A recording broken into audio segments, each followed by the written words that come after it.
Hello, everyone. I guess that I am live now.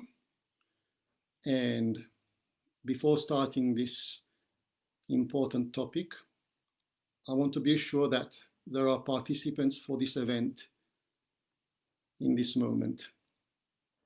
So if somebody is willing to send me a message to make me know that they are there,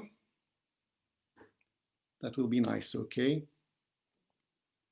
So yes, the event starts at 5 o'clock, of course, but we will permit other people to arrive. So let's just wait 5 minutes before starting, because I want to be sure that there is a certain number of people attending to this seminar.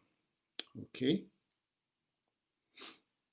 Very good. Somebody's already saying hello.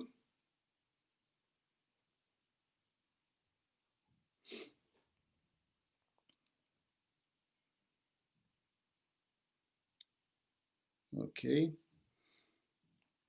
We will wait a few minutes and we will begin, because this topic is quite challenging. It's a topic that has always fascinated me, and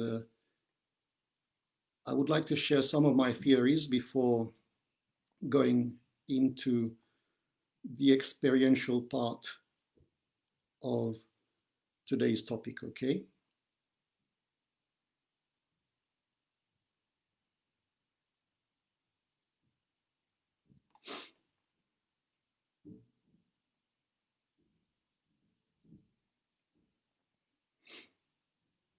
Mm-hmm.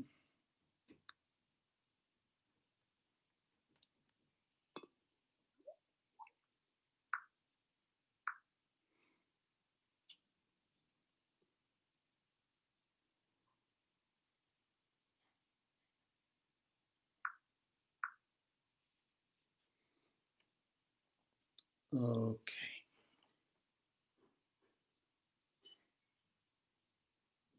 Hello, Cinzia. Hello, Mario. Hello, Hedaya. And hello, Paula.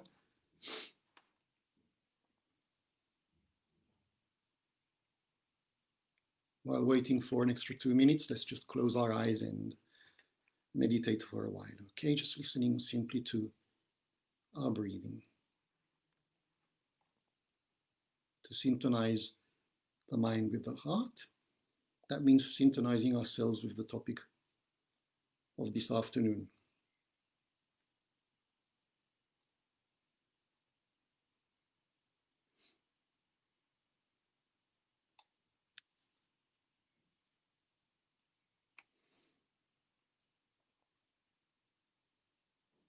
For now, we have 10 people, 11 people are still coming in.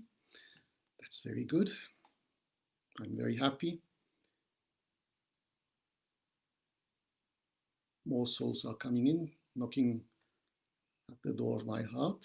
You're all welcome. You're all a blessing.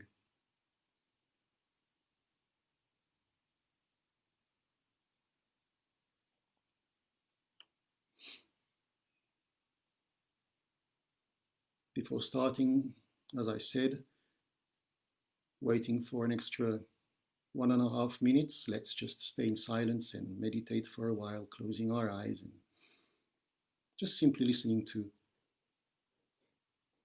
our calm and gentle breathing,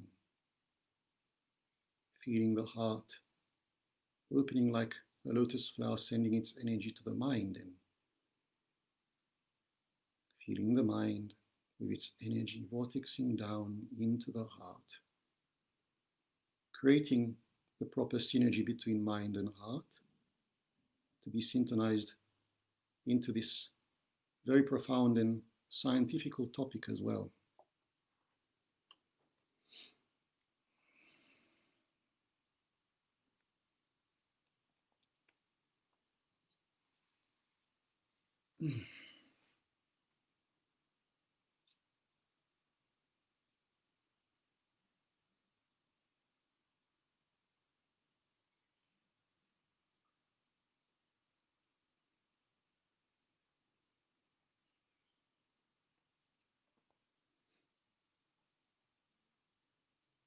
Okay, let's begin. Whoever enters will enter and gain whatever has to be gained from this seminar. It will be, of course, recorded and it can be listened to again. Okay? Anyway, welcome everyone.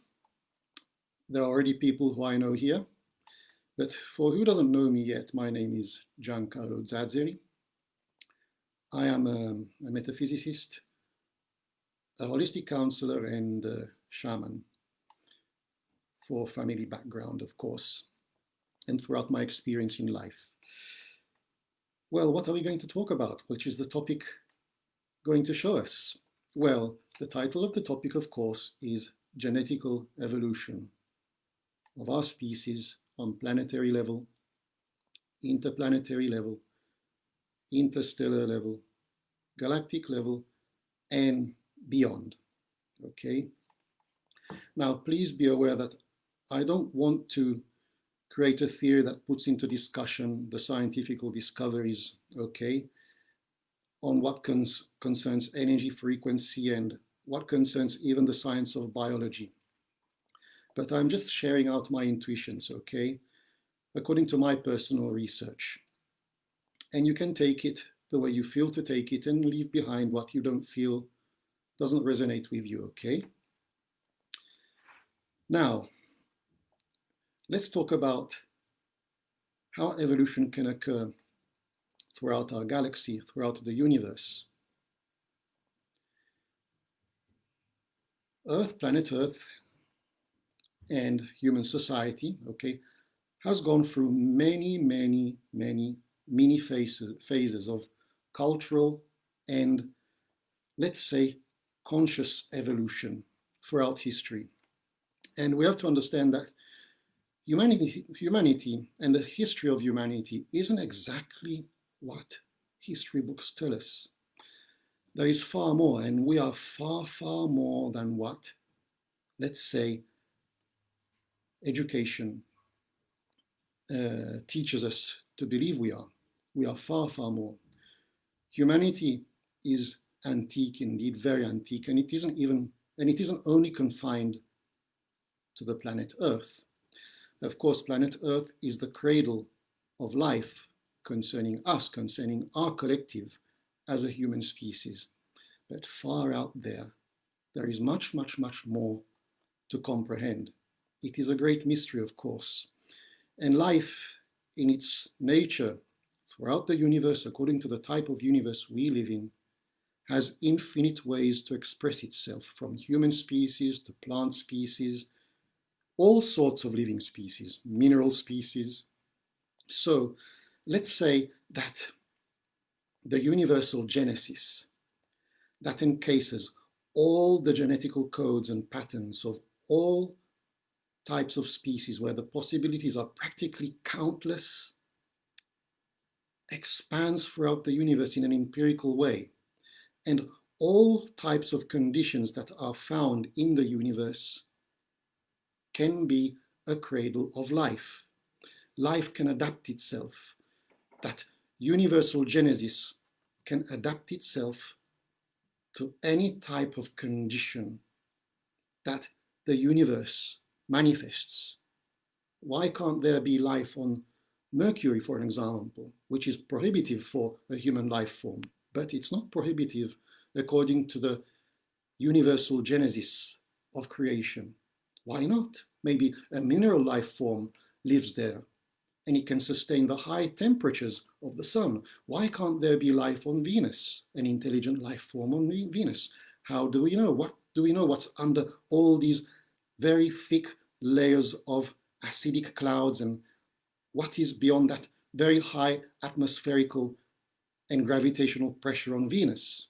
Why can't there be a highly advanced civilization living under the ground, for an example? And we can even go forward. So when we look at the universe and look upon the stars and all the countless prohibitive conditions that the universe shows to us as a human species, we can't only dwell into the universe and search for life according to how we are here on Earth, and then make a final result saying, okay, life can't exist in any other place of the universe, in any other world, if it isn't exactly like Earth, with the same sustainable, living, natural conditions of Earth. This is a very limited way of thinking, okay? If we talk about many encounters, okay, of people who have encountered, for an example, alien species, extraterrestrials during their dreams, or in any sort of circumstances while they're traveling down a roadway and they get abducted, for an example, or they just encounter a species just roaming around and exploring the surface of Earth, well, they can even have a very different aspect, of course, all related to their atmospherical condition, all related to the conditions of that species on their world, okay? But even if we observe Earth itself, Earth is full of alien species. An insect can already be an alien species to us. We go deep into the crust of Mother Earth and we go deep under the ground and we can explore and discover species that are unknown. We go deep into the ocean and the ocean itself is very, very mysterious, and only a small percentage of living species in the ocean has been discovered. But when you go far more deeper, where human civilization cannot reach, yes, why not? Who knows, there may be even an intelligent species to this point already on Earth. Anything can be possible. So we can't only look at ourselves, but we have to really expand our vision, okay? And not talking about even the multidimensional awareness, because multidimensions manifest in many ways. An insect is already living in its own multidimensional awareness according to its genetical capabilities to adapt to an environment where that insect sees the environment in a certain way, and this is already a dimension. Those Japanese fish that live on in a lake where the water is very low, what do they see? They only see their world according to the limit of the surface of the lake. And this is already a dimensional way of seeing things, but limited by the surface. But what is up there? What is vertically standing up there? They encounter, let's say, a plant which is vertically standing, but they only see a section. And the scientists of those Japanese fish come along and say, oh, what is moving this plant? It is moving. But they don't see exactly the cause of why the plant is swaying backwards and forwards, because beyond that surface, their vision is limited and they don't even know that there is the breeze of the wind moving the plant. And the scientist says, of that species of fish, says, there is a mysterious force causing the movement of this plant. So let's call it a paranormal activity, for an example. So think about it. Anyway, let's go back to what evolution can be about, okay? We will look at it on a scientific perspective, and we will look at it on a more abstract, philosophical, spiritual perspective, okay? Now, let's go back in time. Let's see the various phases of human civilization and how it has evolved, okay? Starting from the Roman ages onwards. Why do these phenomena occur on Earth? Why do these cultural evolutions occur on Earth? Okay, why has the Roman civilization appeared suddenly? Why has, in the Greek ages, philosophy come out based upon, let's say, a high level of intuitive skills to delve into the mysteries of the universe, where a person called Democrito did not have any sophisticated machinery to observe the infinitely small. He didn't have a sophisticated particle accelerator. He believed in his highly intuitive skills. And suddenly the theory of the existence of the atom came out, okay? The Renaissance, why did the Renaissance occur? From the dark medieval ages, Leonardo da Vinci, with all his high inspirations, his inventions that then most of them came to be in our modern ages, because in those times it was only theory and not applicable, because there weren't the materials, the technological know-how to make a hypothetical helicopter of Leonardo da Vinci fly, okay? Because the materials weren't there. There wasn't the knowledge to harness, let's say, light materials, okay? And to fuel this vehicle to build up the necessary force to make it fly, to defy gravity. The age of the hippies, the cultural age of the hippies in the 60s, and going onwards, going onwards, going onwards.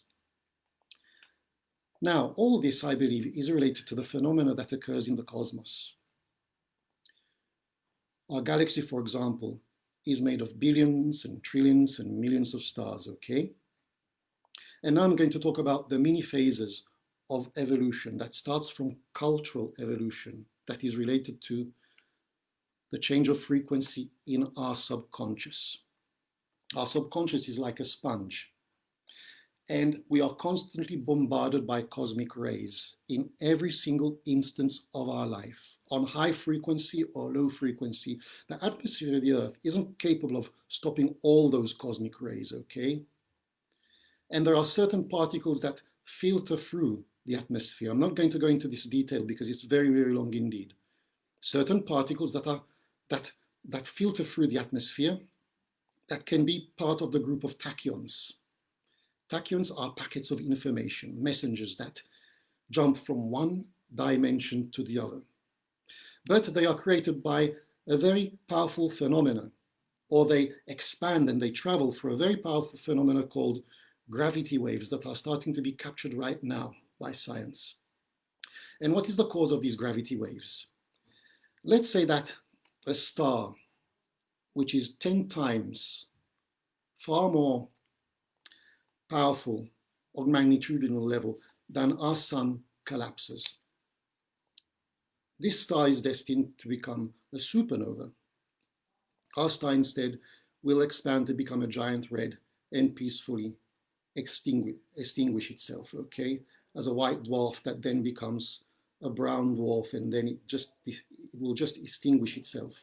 While a star which may be 10 times more magnitudinally powerful than our sun, on the verge of collapsing, emits from the northern and southern hemisphere two powerful beams of light, which is known to be the most luminous phenomena in the cosmos, called gamma ray burst.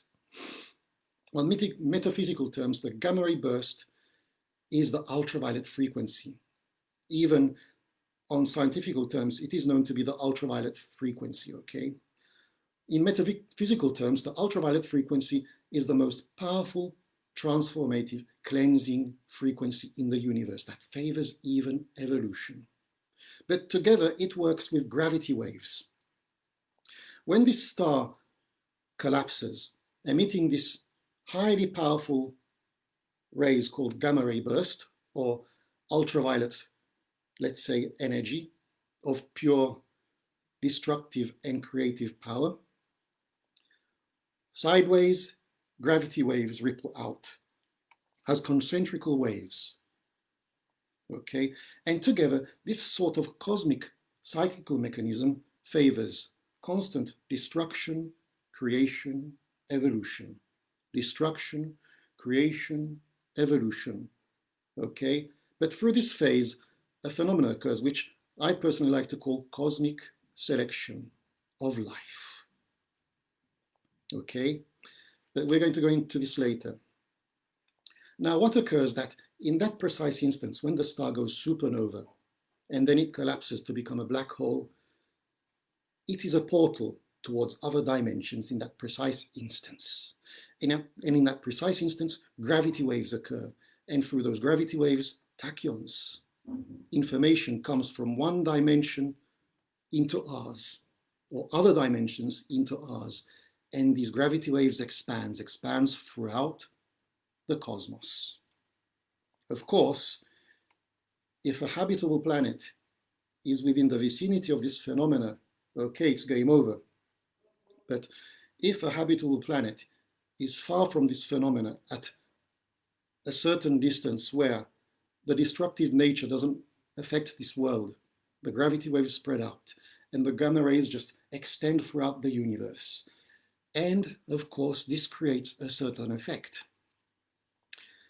Now, throughout history, we have always constantly lived this phenomena on cosmic level. This phenomena constantly occurs, okay? But more towards the center of the galaxy. We are in, let's say, the Goldilocks zone of our galaxy. the safe zone, okay? But at the same time, we even have to understand that the universe is a highly intelligent entity. The cosmos is pure intelligence, so nothing occurs occasionally. Life doesn't occur from chaos. It's all perfect synchronicity. So I believe that we shouldn't fear of being, what can I say, hit by some sort of cosmic destructive force that can wipe us away in the blink of an eye. It hasn't happened in millions of years. Of course, an asteroid hit the Earth, causing the extinction of the dinosaurs, but was it really an asteroid? There must have been a reason to this though, but this is another story, okay? But let's talk about human evolution. So let's say that these gravity waves expand throughout the cosmos. They hit a planet like Mother Earth. And on this planet, there were cavemen, okay? And suddenly, these gravity waves penetrate the atmosphere of Mother Earth. The tachyons penetrates the atmosphere of Mother Earth. And on subconscious level, these cavemen receive these cosmic rays. And the subconscious starts to elaborate something differently. They start to feel different. They start to have a different awareness of their environment. A dimensional evolution occurs, okay? A mini-dimensional evolution occurs, let's call it this way. And one caveman starts to pick up two rocks and starts to bash them together in front of the wood. And sparks occur. What is this? They all say. And then it is the age of fire. This is an example. Of course, they don't know what fire is all about, and they have to learn it the hard way. They get burnt. Some get killed in the process. But then, through fire, technological achievements occur. They are out of the Stone Age. And from the Stone Age, they are going towards the Industrial Age. Through fire. Through fire, they start to learn to harness materials. They are going into the Bronze Age, and then they are going into the age of iron and metal, Industrial Age. Why? Due to these gravity waves that have brought through the particles called electrogravitons and tachyons information from other dimensions to provoke the evolution of the consciousness to a higher level of intelligence and a higher level of awareness of the environment. Anyway, then, of course, from the Bronze Age to the Iron Age, civilization changes. Philosophy occurs. A deeper awareness occurs through philosophy. We are delving the mystery of the universe through philosophy. It starts to expand our mind. It influences culture. This is another cultural evolution. Why? Because these gravity waves continue to happen, continue to occur. A supernova has occurred in another part of the area and of space, and other gravity waves occur, and they provoke more evolutive advancements of a species. Example, okay? And then the Roman Empire comes out from the Greek Empire. Then the Roman Empire comes out, and then we go forward, and then the medieval ages. Of course, we undergo even times of tribulation. There's a moment in which the consciousness reaches a certain level, but then the ego comes out. The destructive nature of a species comes out. We plunge into some sort of medieval age. Factions, feudalism, separation, war, the war for power, to overpower the weaker factions, for an example. This is a moment of choice, where a species chooses whether to thrive as a collective on philosophical terms that opens ourselves up towards a higher level of spirituality. Or otherwise, we extinguish ourselves through illness, through wars, etc., etc., etc., etc., okay? But then suddenly, the Renaissance comes out. And the Renaissance brings in a higher level of awareness again. Scientific achievements. We are starting to tackle our environment again. We are starting to understand what diseases are all about. We are starting to make more technological advancements. A cultural evolution that brings us out of the medieval ages. We have collectively, on an unconscious level, made a choice to evolve, because what occurs in the cosmos influences our unconscious according to what I have described, and we make choices through the conflict between our ego and our authentic will to peacefully live as a collectivity and thrive, and not survive, but thrive, to evolve.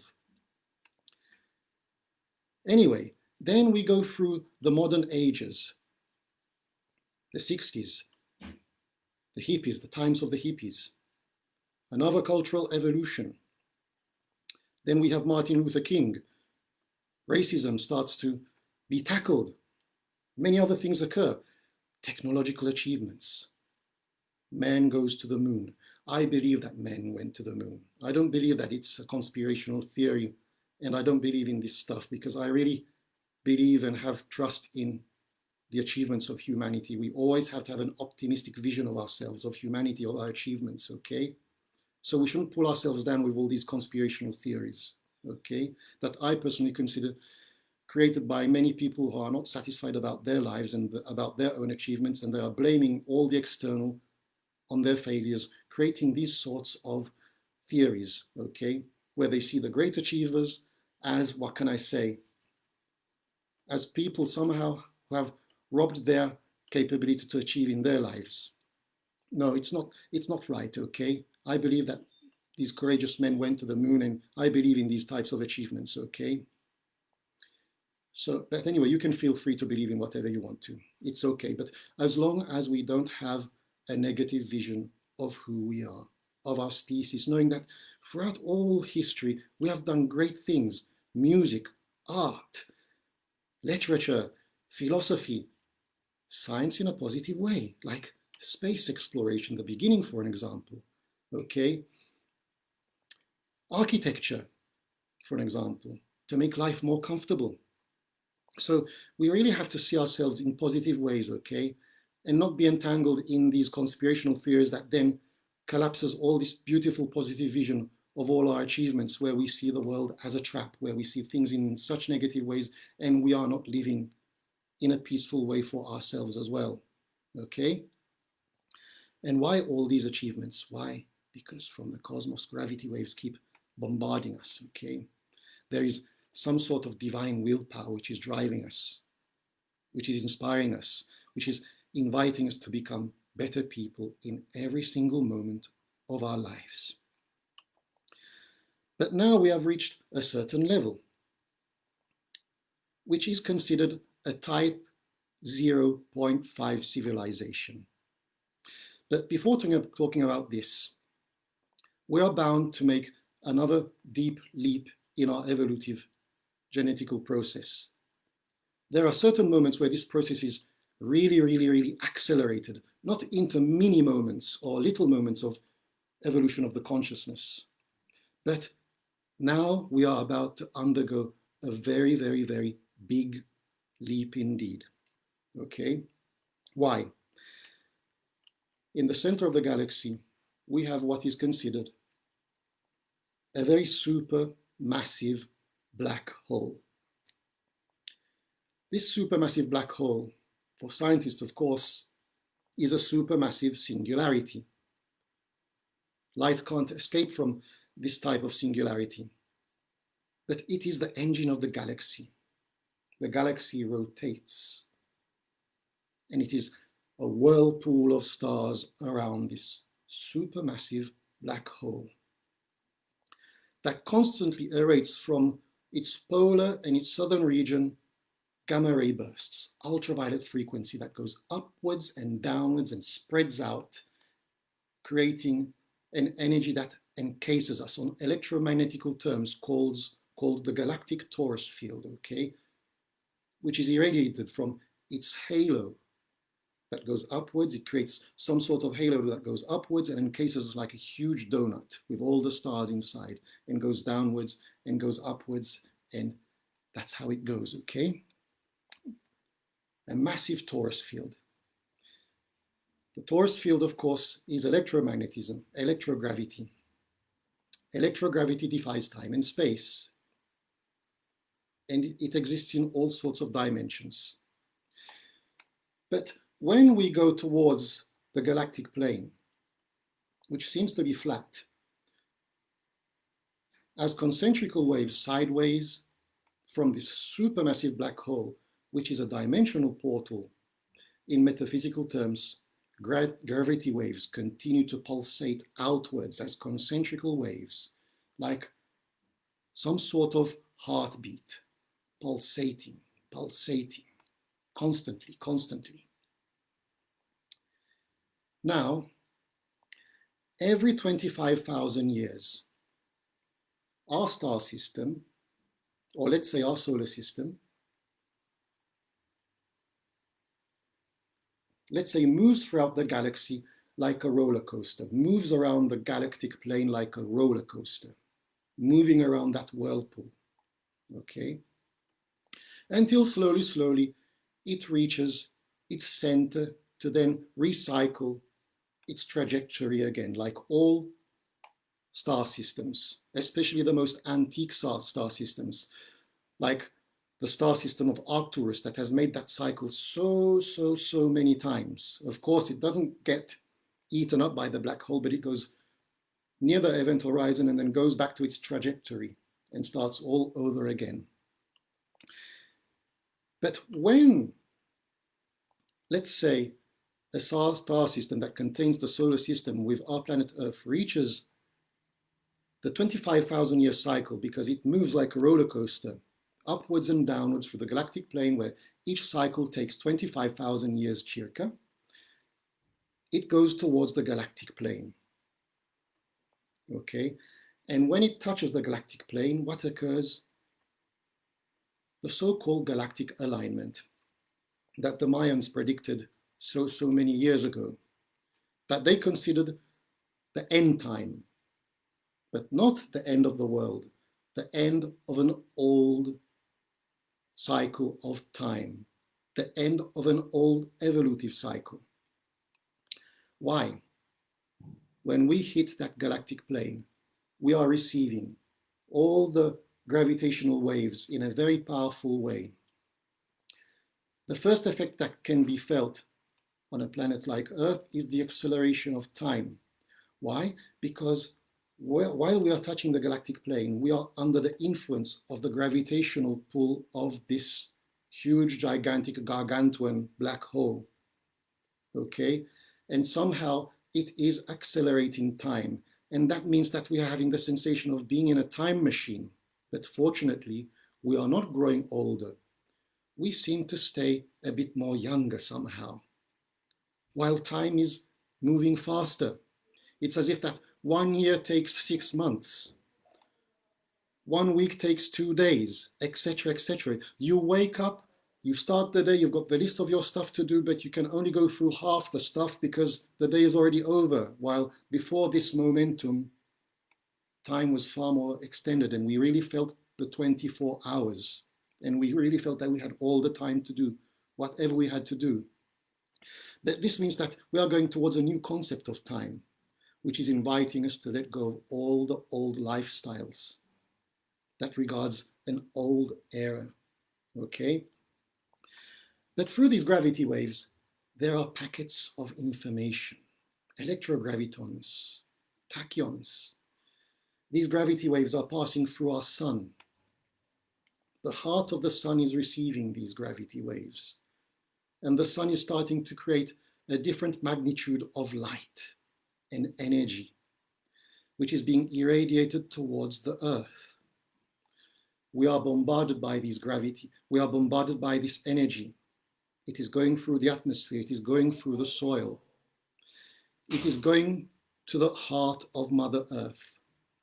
The heart of Mother Earth is receiving this energy on a high magnitude, and we don't know it.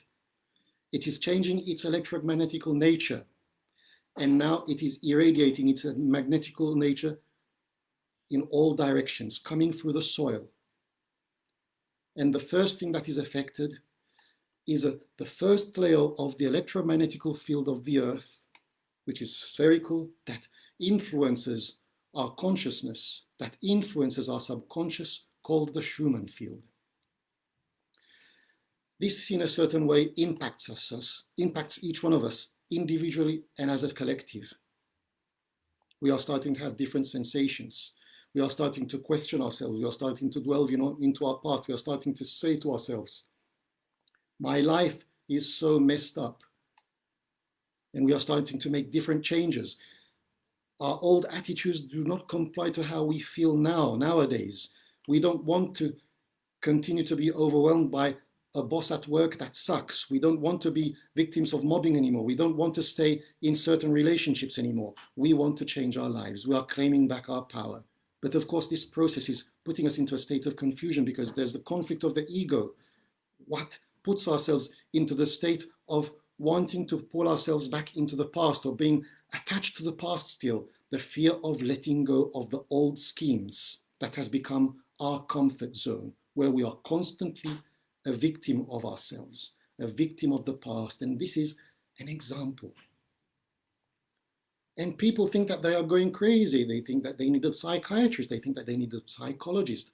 Many are onto psycho medicines, for an example, okay, to calm themselves down. Why? Because all what has been trapped within our consciousness on an emotional level is coming out. We can't, our subconscious cannot hold all these old negative patterns anymore, all these old negative energies anymore. And we are opened up to let go. This is what is occurring on us through this phenomenon. And initially, it seems to be like a light breeze or a tempest or a storm which is arriving. And of course, you don't give attention at the beginning. You don't give importance. You think that it's just a moment in your life that will come and go. But it continues, it persists, because you are continuing your old way of life. You're not listening to the signal coming from another dimension, which is working on your subconscious. And the more you persist into your old life, the wind blows stronger. The wind blows stronger. The sensation of wanting to change, of not wanting to be there, for an example, gets stronger and stronger. And you suffer even more because you know that you have to do something to change and trust the flow. And the more you are attached to that old scheme, it's like a person attached to an old tree and the wind is blowing stronger and now you're in the tempest, you are in the storm. And you are bound to let go one day. This process is called cosmic selection on subconscious level, where you are making a choice whether to thrive or to survive. Constant survival mode related to you, attached to the past, means bang, the destruction of the consciousness itself. You're extinguishing yourself. It is an inner death. While choosing to thrive, you are embracing the new. You are trusting the universe, the multiverse, the oververse. You are having trust in yourself. You are making the necessary choices to have a life which is pushed by your willpower to thrive in a peaceful, joyful way. And this is evolution, okay? Cosmic selection and evolution. When this occurs, of course, a certain effect occurs, okay? We are opening ourselves up like gateways on an unconscious level. The earth, the energy of the earth is opening itself up like a gateway, the Schumann field, towards another dimension, a new possibility. And this effect can be called the Mandela effect. And why is it called the Mandela effect?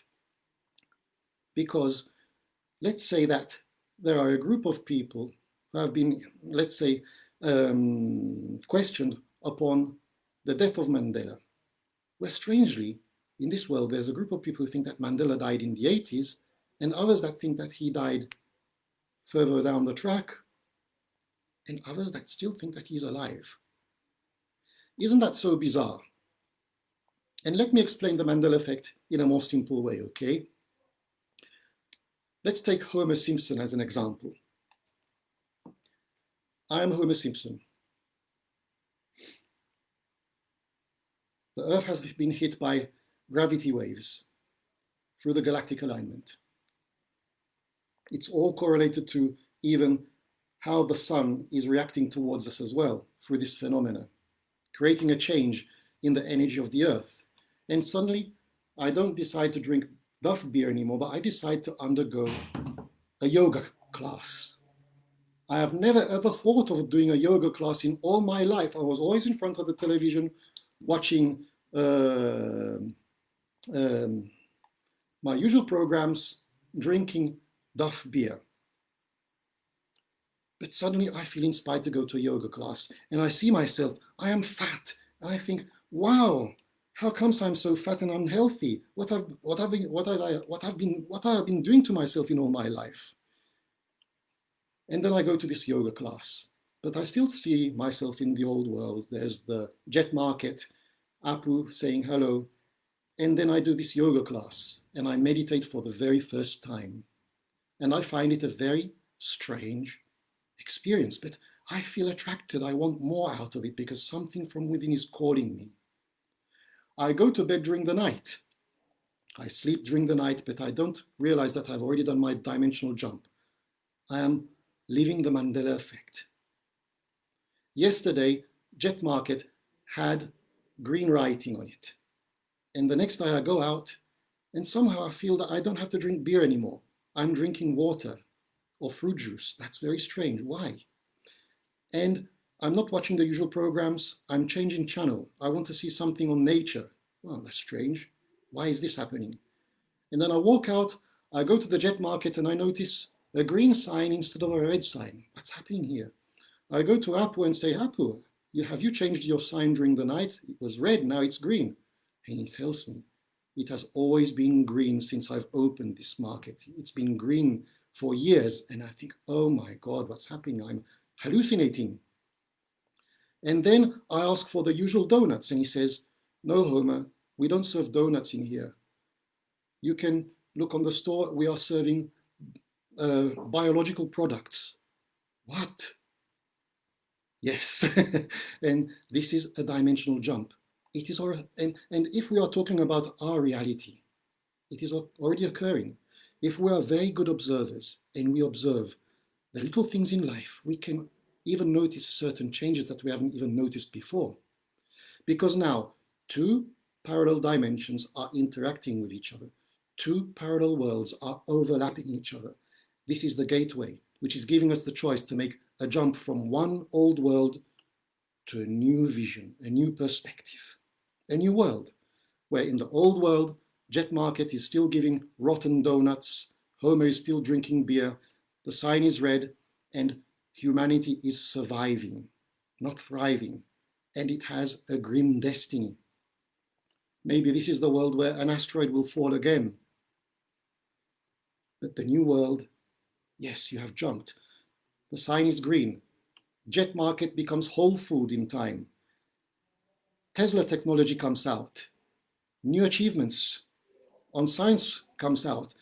A new cultural evolution occurs. And we are thriving towards a new level of awareness. The energy frequency of the consciousness has risen. Homer Simpson is losing weight. He has become a yoga instructor. Things have radically changed. And those two dimensions are separating themselves slowly, slowly. The gateway is closing. The bridgeway is becoming thinner and thinner until they both go their own ways in the end, okay? And what is causing this? A transitional dimensional effect called 5D, okay? Because now we are facing a transitional dimensional effect, which is called 5D. In reality, on energy terms, we live in a four-dimensional reality made of light, sound, time, and space. I talked about this last time. But now, two-dimensional phenomena are occurring. Two-dimensional frequencies are adding up to these four-dimensional frequencies that have always given us an elusive 3D perspective of life.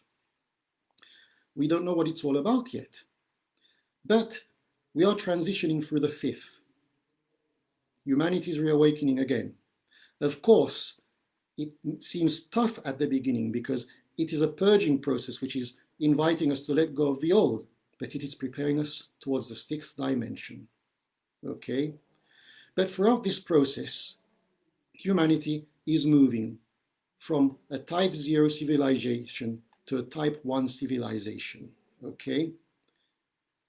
And let me talk about the different types of civilization. An astronomer, a Russian astronomer called Nikolai Kardashev in the 60s, okay, in 68, had an intuition on, let's say, the evolution of civilizations. And he formulated a scheme called the Kardashev scheme, okay? And he theorized, now I'm talking about the more scientific perspective, 4 types of civilizations. The type O, the type 1, the type 2, and the type 4. The type O is Stone Age, Bronze Age, Metallurgical Age, the Industrial Age. And then from the Industrial Age, the initial technological age, the age of technology, okay? Where from type O, we are going towards type 0.5, let's say maybe in 100 years, where we are going to start to become interplanetary, okay? But all depends upon how we are, the choice that we make, okay? As a collective, whether to thrive or survive. If we are always in survival mode, we will always remain as a type O civilization, consuming itself, consuming its own consciousness, and not jumping to a type 0.5 interplanetary. Before we explore other worlds, we have to let go of our old ways, because when we start to expand as a civilization, we have to be responsible of our own achievements, responsible of our level of consciousness and awareness. Otherwise, we're not ready, okay? Because if we continue the same, let's say, attitude as we have until now, consuming all the resources, where all the corporations are destroying us, are destroying our ecosystem, and many people don't care a damn because they are always on some sort of egocentrical mode of survival. They don't even care about their next door neighbors. How can we be prepared to colonize Mars, for example? Can we bring this attitude to Mars, which is such a clean and beautiful ecosystem ready to be discovered and to be adapted to human life? Are we ready for this? No, because we are still trapped in survival mode. When we start to thrive, then we can go interplanetary. And from interplanetary, then we start to go through the 5th dimension in a more easier way. We really start to let go of the past. We are ready to thrive as an interstellar species. And this takes us towards the 6th dimension. We are starting to delve into the 6th dimensional frequency of awareness, where the genetical structure starts to change. From a carbon-based structure, we start to shift to a crystalline-based structure. And how? In time, we won't need food anymore, as we need in this carbon-based structure. In time, we don't need to breathe air anymore with our lungs. For an example, in time, if we have to understand something, we don't need to read books anymore or to read information on the internet. We are more deeply connected to the cosmos, and we absorb energy, we transform energy, we irradiate energy, we absorb knowledge from the universe itself. And this is the crystalline era that then propels us to the galactic era of evolution. On scientific terms, and when we are talking about a type 1 civilization, we are starting to learn to harness in a clean and secure way the energies of stars locally. And we may start to even create, on technological terms, let's say a Dyson sphere, or some sort of mechanism that surrounds the sun and captures the infrared rays, the infrared energy, and transforms it into clean, limitless energy for a civilization living around that star. And this mechanism can be called a Dyson sphere. Okay? And this is the type 1 civilization. Then we move to the type 2 civilization on galactic level. This is Star Wars level, okay? Where a civilization starts to harness the energy of millions and trillions of stars throughout the galaxy.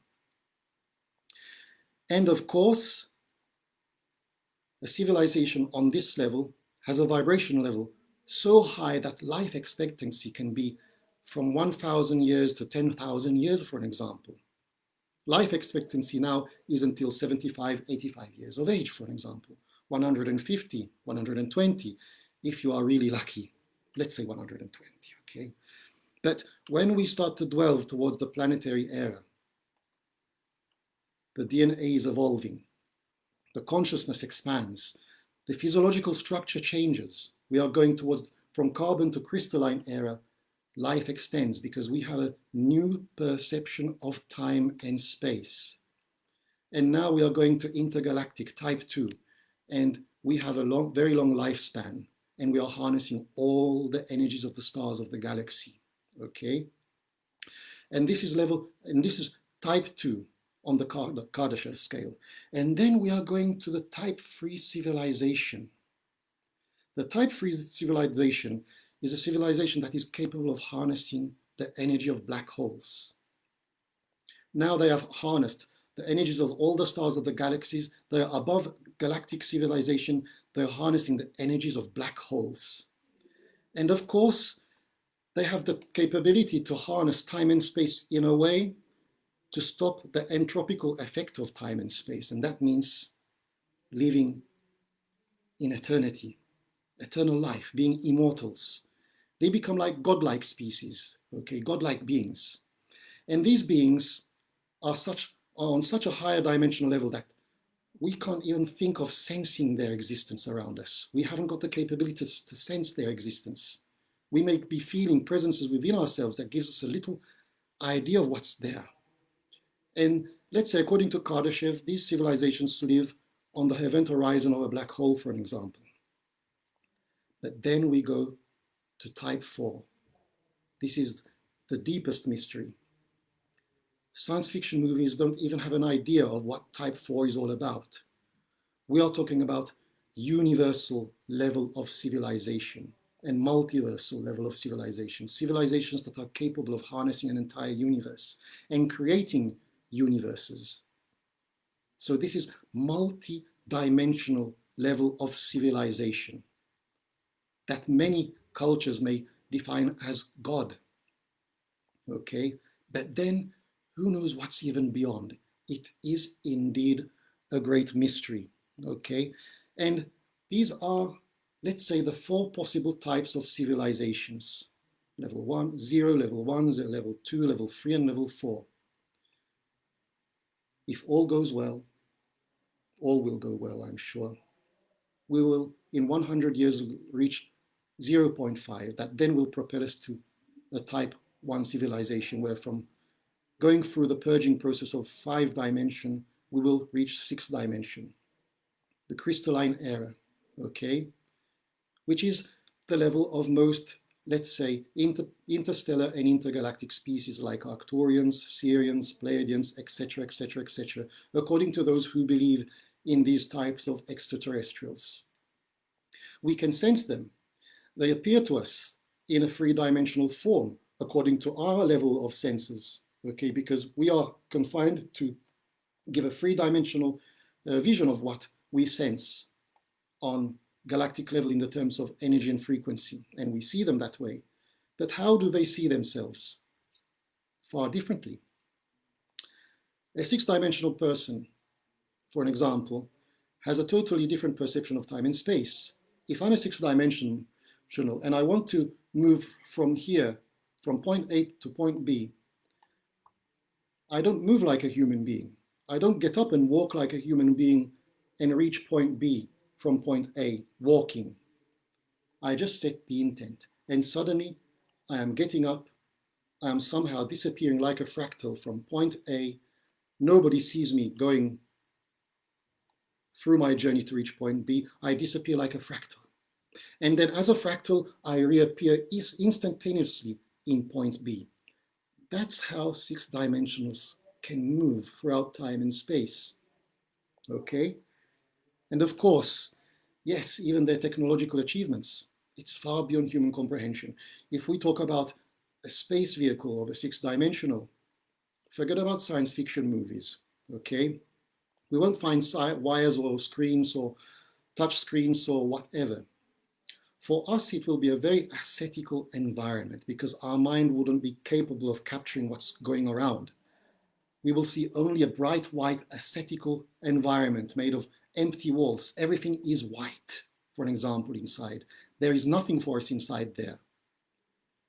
But for a six-dimensional being, this type of environment is made of information that is transferred from one being to another in a fraction of a second.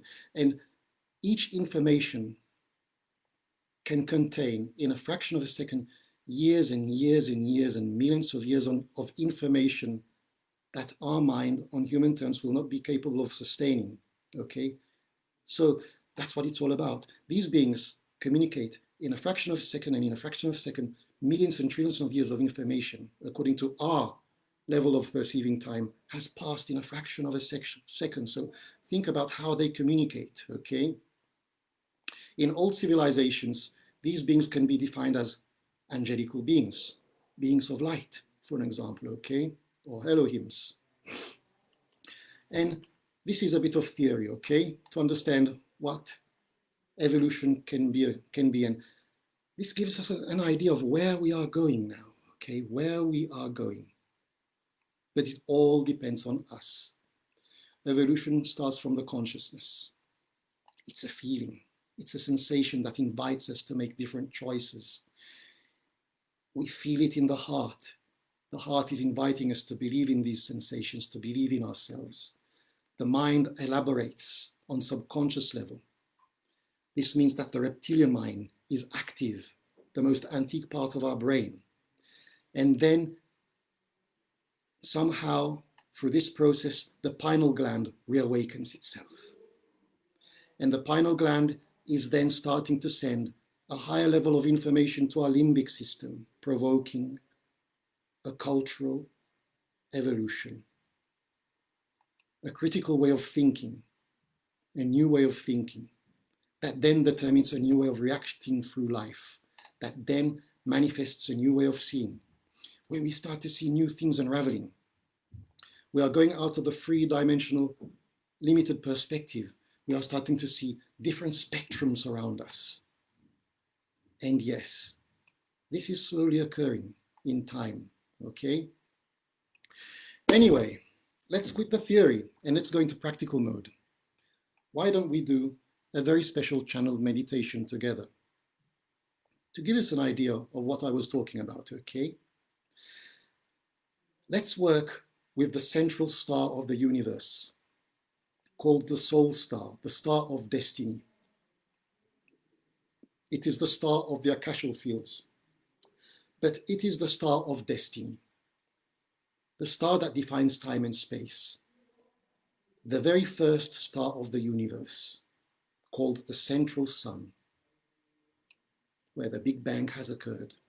Let's go back to that quantum point zero energy and let go of our past, provoke the spiritual death of our old self to see our new self being born from this star. And we become this new self, and we see our old self growing old and fading away. Are you all ready for this? Yes? Very good then. Let's begin, okay? Now, stay focused on my voice. If you can hear any external sounds, I apologize because I have workers refurbishing house right now, okay? So, stay focused on my voice and put yourself into a comfortable position. You can stay seated on the chair. You can lay down. Give yourself time to lay down or assume the lotus position if you wish so, okay?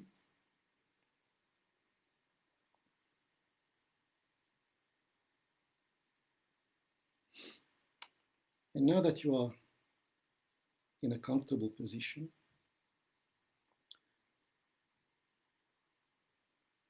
set your intent to relax every single muscle of your body.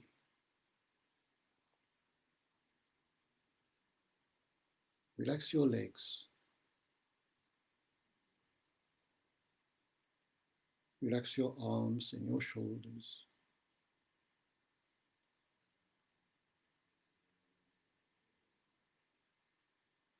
Relax your facial muscles.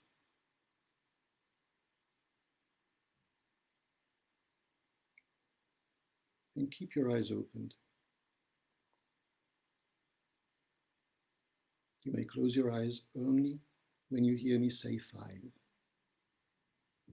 But while I count until 5, each time that I count, you will take one deep breath, inhaling profoundly and exhaling. And only when you hear me say 5, you may close your eyes and relax now.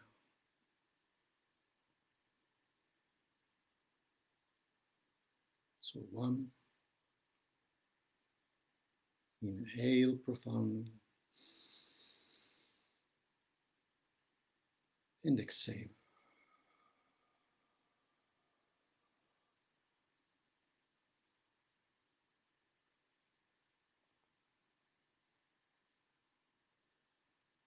2,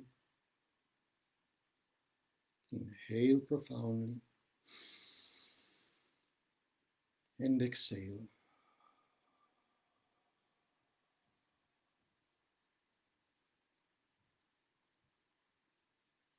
3, inhale profoundly and exhale.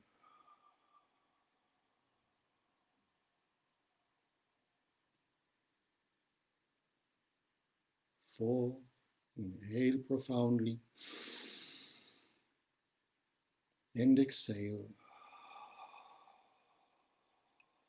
Feel your breathing as well, hear it. And 5, take one last deep breath, inhale profoundly, exhale, and close your eyes and relax now. Just relax and let yourself go, breathing in a calm and gentle way. And have trust in my guidance, feeling my voice like the voice coming from a distant star through the cosmic breeze of space, the voice of a spirit taking you by the hand, embracing you, caressing your heart, caressing your mind.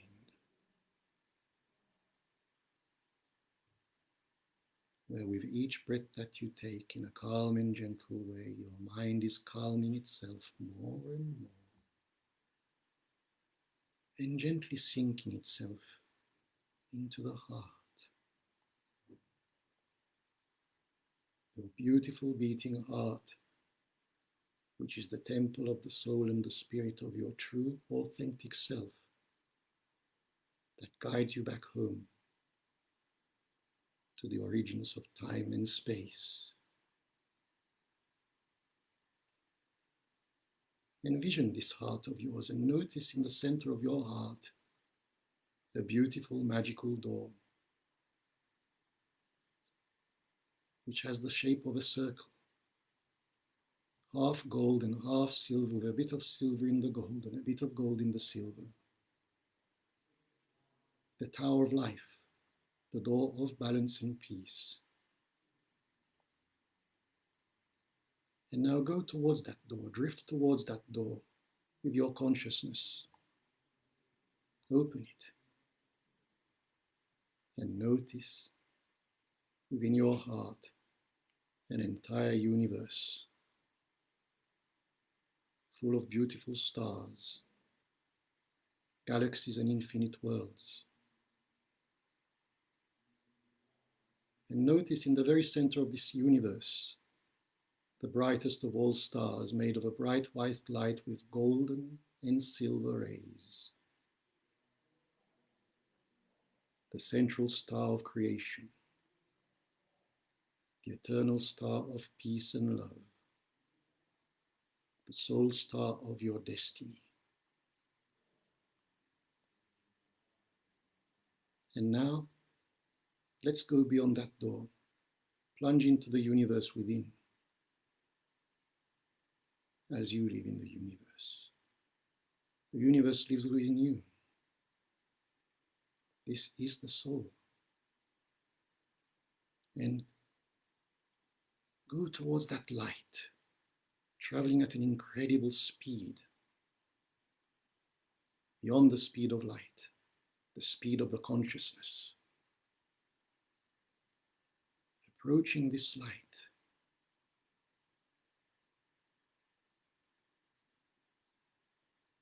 entering this light, and seeing within this light the strand of your DNA, gently rotating.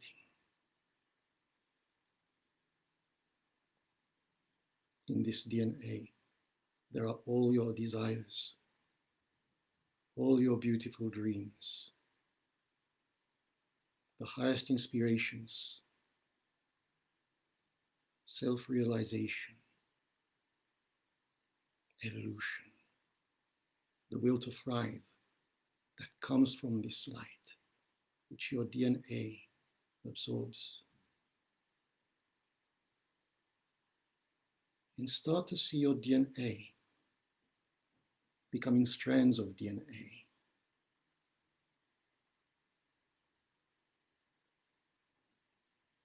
And becoming smaller, becoming the mitochondrial system of the nucleus of a cell. And see this cell in front of you, dividing itself into 2, 4, 6, 8, 10. Time and space is generated and it's accelerated. And the cells become hundreds of cells, thousands of cells, millions of cells generating a beating heart, extending its blood vessels, manifesting 2 lungs that are breathing, inner organs, the bone structure of a newly born child with its muscles and all the rest.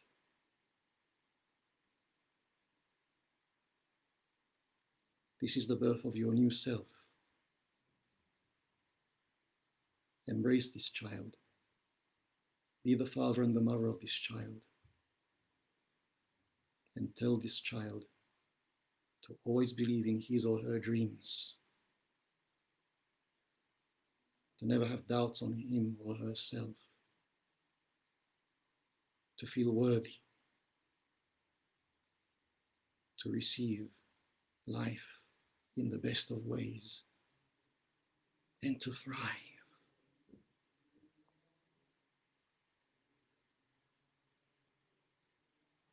And now breathing deeply and gently blow on the forehead of this child and on the heart. Through your breath now, you are leaving the body of your old self. Your consciousness through your breath is entering the heart of this child. And now you are this child embraced by your old self.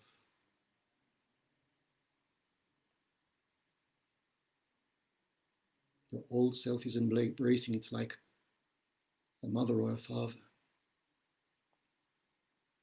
And you smile at your old self and say, thank you for the lesson. All your cells are radiating gold and silver light. And you're starting to grow. Your growth is accelerating. Your old self can't sustain your weight anymore. Or a young growing child growing into a youth, and your old self is growing older and older, like a mother and a father growing older and older in front of your eyes, while you become the adult version of your new self,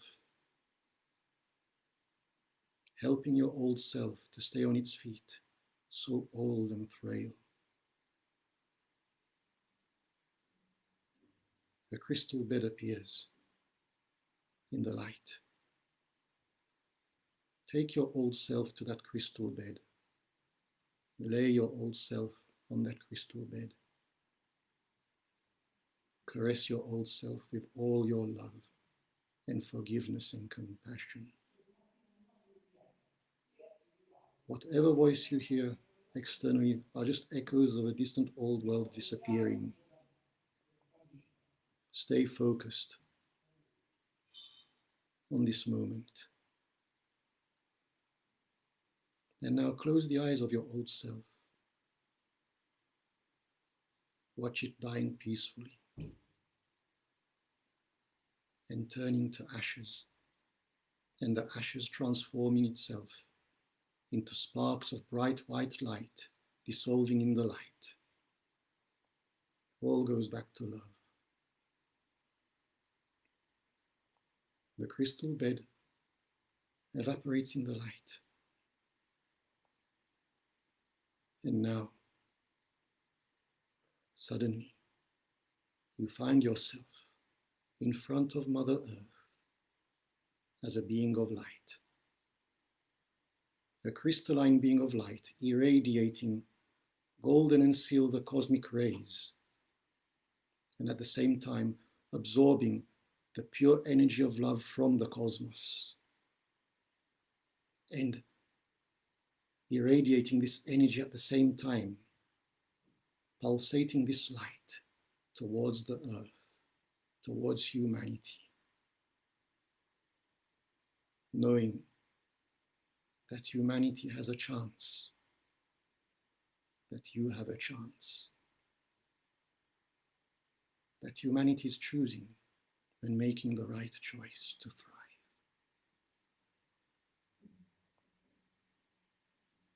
And now, just float to this beautiful Mother Earth and imagine yourself hovering above your home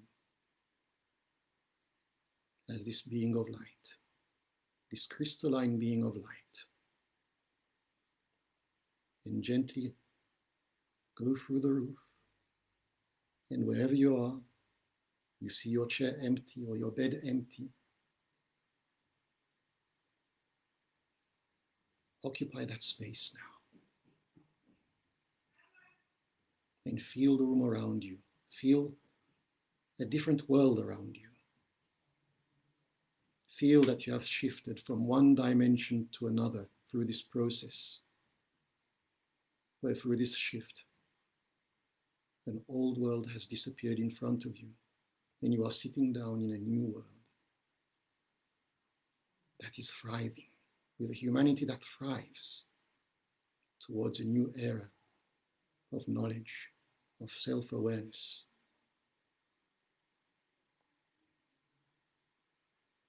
Start to move the fingers of your hands, the toes of your feet. Start to move your arms and your shoulders. Every single cell is irradiating this golden and silver light from your very DNA, where the bright white, golden and silver light of the central star of creation, this pure divine energy of love and peace, known to be God, Allah, or Manitou, forever shines from your DNA, from your cells, from your heart, from all your body around. And everything around you irradiates this same light that reflects upon you. Because now the world is a reflection of who you are. A being of peace, of love, of compassion.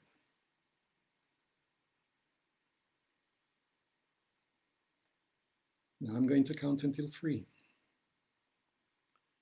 Each time that I count, you will profoundly inhale and exhale. And only when you hear me say 3, you may open your eyes with a beautiful smile on your face, welcoming yourself into a new here and now. So 1, inhale profoundly and exhale.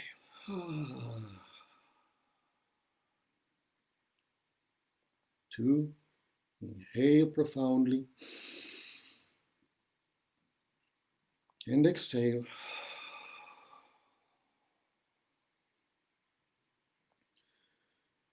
And 3, take one last deep breath, inhale profoundly,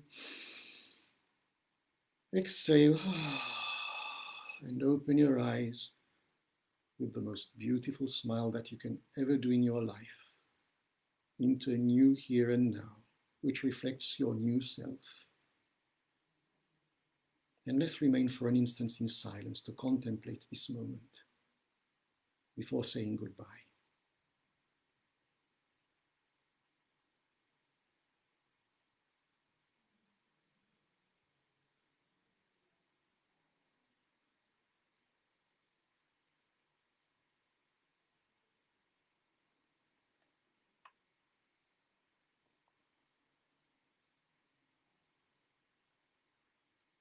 You can even still close your eyes for a moment if you want to contemplate with your eyes closed, to feel this moment, to feel how you are now.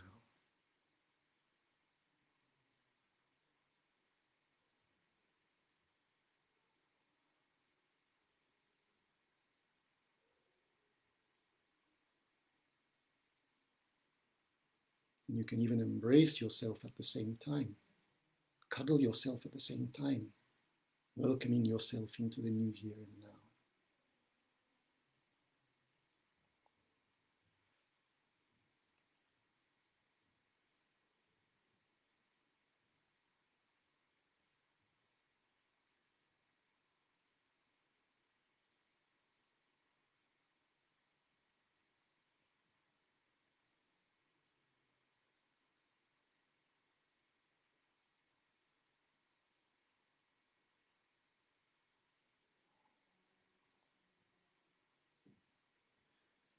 And welcome back.